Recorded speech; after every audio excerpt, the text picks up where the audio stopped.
John Sutter's story is a tale of tragedy. His tale is one of adventure, of success, and of mistakes, debt, and failure. For he was a dreamer, but the world could not sustain his dreams. Listen and watch, for this is a tale of a man cursed to experience a mere sliver of success, only to be brought down by the very thing that could have made him rich. This is the story of a man named Sutter and his journey from poverty into poverty. Sutter's story begins in Switzerland, his home country. He was the owner of a dry goods store that had recently gone bankrupt. His debt grew to be so great that he had no hope of paying it off. It looked like debtor's prison was coming his way. This Sutter's a fool. I heard him say he could own a dozen dry goods stores across Switzerland, yet he can't even keep one from going bankrupt. This should teach him from letting his dreams get the best of him. It's off to court and then you're going to jail, Sutter. Not yet. Just give me a day and I'll have the money. Like you can pay your debts in a day when it's grown for years. You will stand trial. You will go to jail. Honey, what's going on?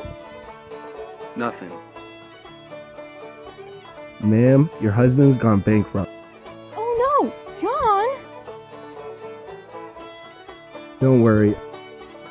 I'll come up with a plan. Gentlemen, kindly come back tomorrow and I'll have this sorted out. We will. You're doomed, Sutter. I'm doomed. You? What about us? I can't bear the shame of having a husband in debtor's prison. Then you won't. What if I go to America instead? I'll become a successful man there, and once I am, I'll send for you and the kids to come. Fine, leave. I promise you I'll see you again, and we'll both be rich. Goodbye, wife. Goodbye, kids. Sutter then sailed to America, leaving his wife and children to become charity cases. He soon made his way west, tried many occupations, joined a trading expedition, and even sailed to Hawaii. During this time, Sutter dreamed up a plan to establish his own community and trading post in California, but he needed the perfect place for it. This place is perfect. I'll have the fort here, a mill here, some stores here. In order for Sutter to own this land, he needed a grant from the Mexican government who owned California at the time. You want this land? Yes, and I'll make this place a thriving asset to the country. All right. All you have to do is become a Mexican citizen and then you can legally own this land. Deal.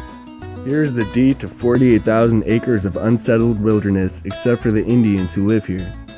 Perfect. I get workers too. California is certainly the land of abundance. Once he got the land, he named it New Helvetia, which means New Switzerland. He began to build his fort in 1840 with the help from his Mexican, Hawaiian, and Native American workers.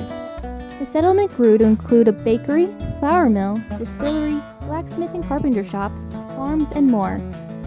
Sutter's fort was completed by 1844. It became a major trading post for the settlers in the country and was a natural destination for parties journeying west.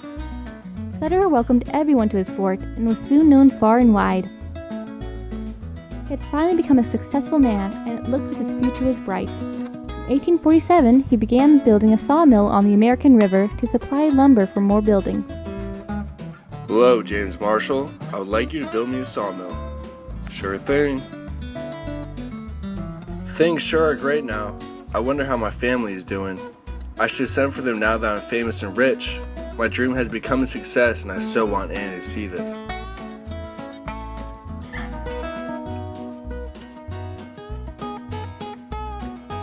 Yes, everything was going right for Sutter. But, unfortunately, he was about to get news that would change his life forever.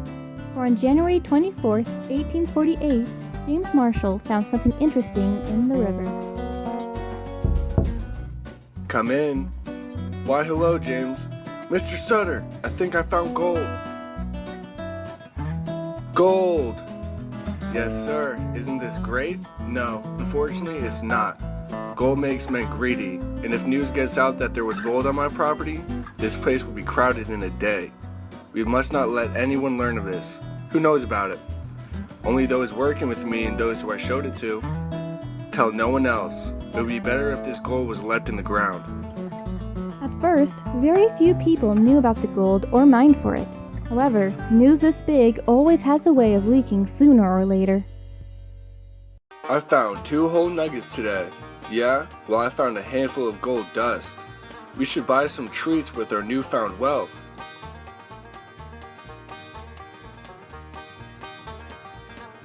That'll be $2, please. Oh my. We expect this is enough? Where did you get this, boys? By Sutter's mill. There's lots of it. Is that so? This is going in the paper. There is gold in California. From then on, there was no stopping this news. Newspapers all over the world told the story of how there was gold in California. Soon thousands of miners were pouring in. Even Sutter's workers left for the gold fields. The gold rush had begun. Things quickly went downhill for Sutter. He wrote, "By the sudden discovery of gold, all my great plans were destroyed. Had I succeeded for a few years before the gold was discovered, I would have been the richest citizen on the Pacific shore. But it had to be different. Instead of being rich, I am ruined." By 1850, he was in debt again and he had to sell his fort. That same year, his family arrived. "John, Anna. I heard you found gold?" Yes, there's gold, but that discovery cost me everything. Oh, Anna, I'm sorry, but everything is gone. All I wrote about has been taken from me. This madness you see all around you is the product of gold fever, and I'm afraid it has taken my land, my fort, and my wealth from me. John, your dreams never seem to last. I don't care if you're a rich man or poor. I just need you to promise me that you will never leave again. Of course, if there's anything I've learned, it's that a man can remake himself here. If I never become successful again, at least I know we can restart this family, for it is more important than wealth.